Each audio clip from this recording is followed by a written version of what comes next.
Mike, give us your overview here.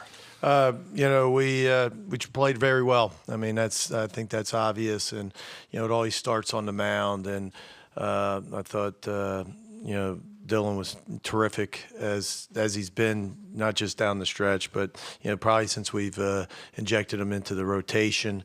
He was terrific, and I thought tonight against what we consider a really good Auburn offense, I thought he mixed his pitches so well, fastballs in and out, a ton of sliders for strikes, and then able to move the slider to get some punch outs. He was able to elevate his fastball. He's able to do just about anything tonight, and you could tell they had a tough time figuring them out, but a lot of people do.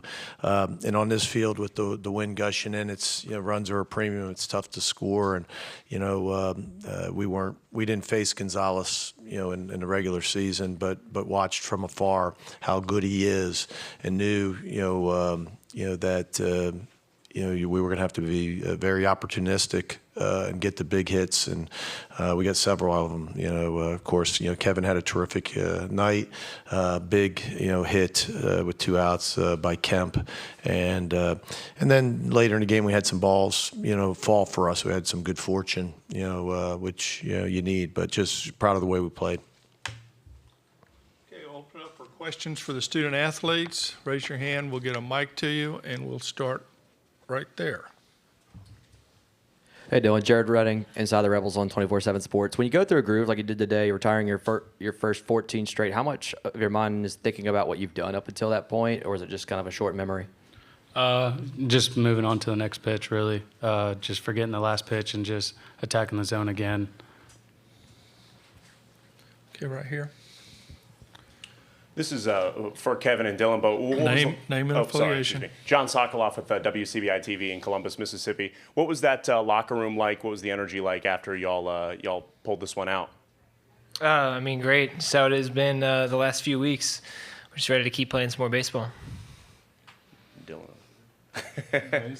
and for you, I know obviously everything's been working, but just to see your team play 2 runs early in the top of the first, how easy is it for you to exhale at that point and pitch more comfortably, I guess? Yeah, it helped a lot, really. It just calmed me down and just allowed me to pitch again. Okay, go ahead right here.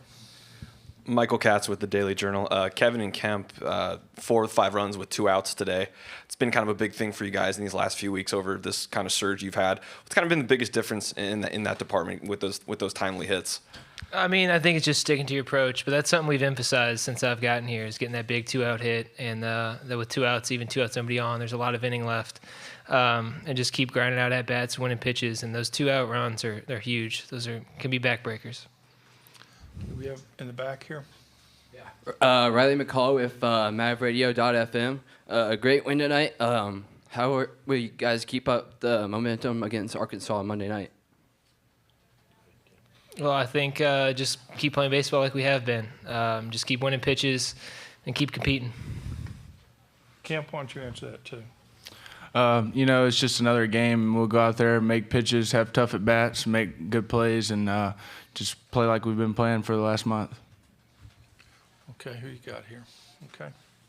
Nick Suss with the Clarion Ledger for Dylan. We've talked about your command all year, but I think in the postseason, 31-3 strikeout to walk or something like that. Just what is working for you when it comes to commanding and controlling so well right now, and how have you kind of developed that?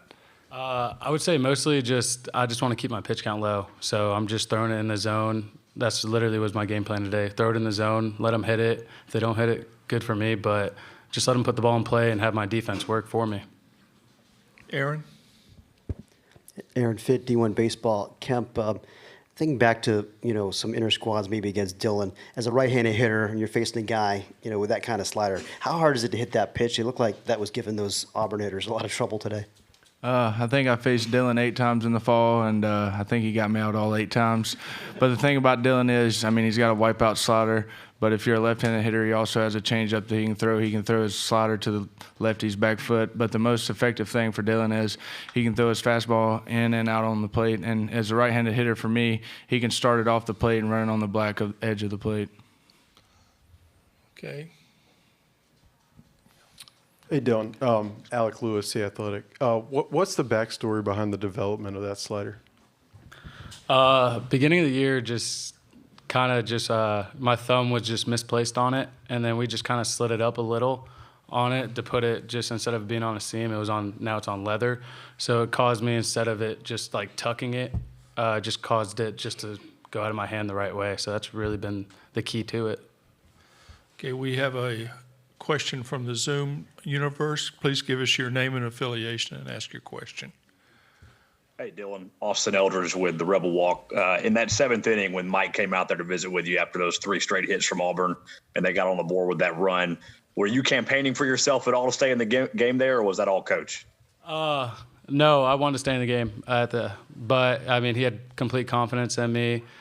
He just said, listen, just throw strikes and get out of this without giving a run. So that was the point. Okay, right here again, Nick. Nick Suss, Clarion Ledger. Kevin, we've kind of talked about the end of that Arkansas series as the start of the turnaround so much, getting to face them again now in the College World Series. How does the team kind of feel about getting to play them again? Good. I mean, at this point in the year, it doesn't matter who you're playing. Everybody's good. Everybody can beat everybody. We're just ready to go compete again. I mean, it's a fun group of guys to go play with every day.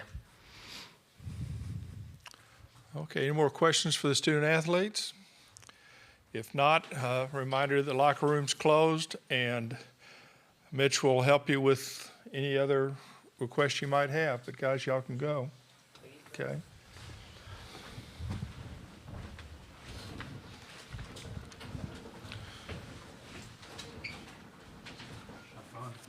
Thanks. We always have fun. Okay, questions for Coach Bianco. We'll start over here. Noah Darling, CWS 247. You talked about some of your family being around Omaha tonight. Who was all here, and can you talk about how special it was to win in front of them? My personal family? I think we got them all here except for one. My oldest, Michael's coaching in Atlanta. Do you guys ask all the coaches about their families, or is it just because the Biancos are crazy and have 5 kids? So they're all here. The last one, Drew, flew in this afternoon, and so we got everybody here. My father's here. My brother, who missed the opportunity in 2014, has never been to Omaha and played college baseball, so he's loving it. So him and his wife are here. Just about all the Biancos. We're about 92%. Okay, Michael. Michael Katz, Daily Journal. I think that's 12 runs surrendered now over the 6 postseason games from the pitching staff. Just what's kind of been the biggest factor for the pitching this postseason? I don't know what the biggest factor. If you watch Dylan and you watch, I would probably have to say just being ahead in the count.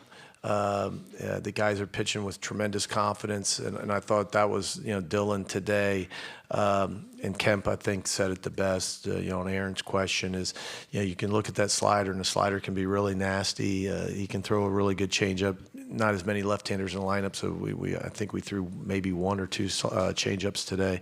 But the fastball can be so dominant. You look at the board, it's 90 to 93.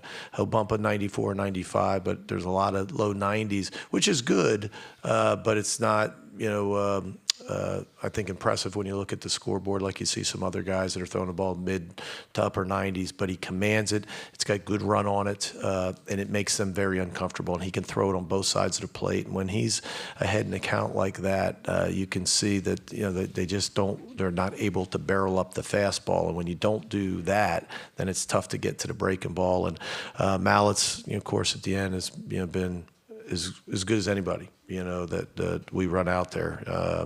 And it's a shame we've had a couple where we haven't, because of the spread, we haven't run Johnson out there at the end. And part of that's because, the lead. And, I get uncomfortable bringing your closer in with a 5-run lead or 4-run lead. But they've been good, and I guess the answer is a lot of strikes. Okay, John. John Sokoloff with the WCBI TV in Columbus. I guess it's pretty good if you don't have to use your closer that often. Yeah. Huh? But I mean, at the plate, you guys are hitting 300 this postseason. I'm sure the plate approach hasn't changed that much from the postseason compared to the regular, but what's impressed you about y'all's approach at the plate? You know, the most important factor in winning a baseball game is dominant pitching, and we've just talked about that, and we've pitched it really well. The second most important factor is the timely hit, you know, and not just the batting average, but being able to hit with runners in scoring position. And Mike Clement, you know, has a knack for getting, you know, the kids to believe. As Kevin, I think, and Kemp said, you know, with 2 outs, you know, there's 33% of the inning left. There's you know, when you start looking at that, there's a lot of inning left. And through the last 3 weeks or so, we've had some really big 2-out hits. And I mean, it seems like you would obviously know this better than we would, but I mean, you guys are the only undefeated team in the postseason, playing really well, as you said the other day. I didn't know that.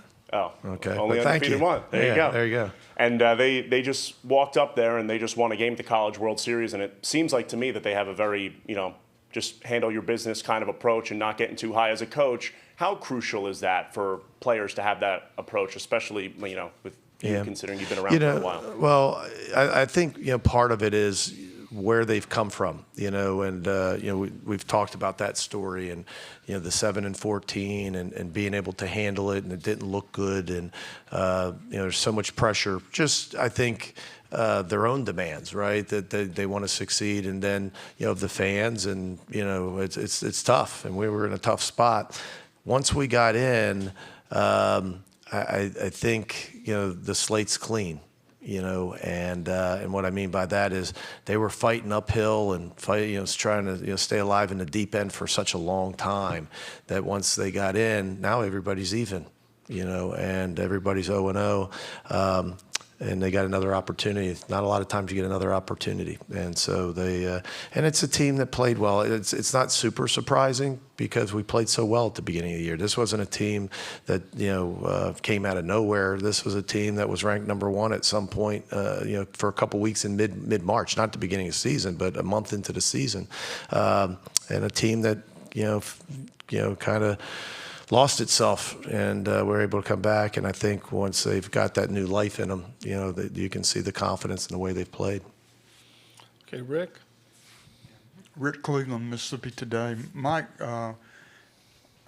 what were you thinking on the way to the mound in the 7th when they got the 3 straight hits and still nobody out? And then can you talk about the conversation you had with Dylan? Yeah. I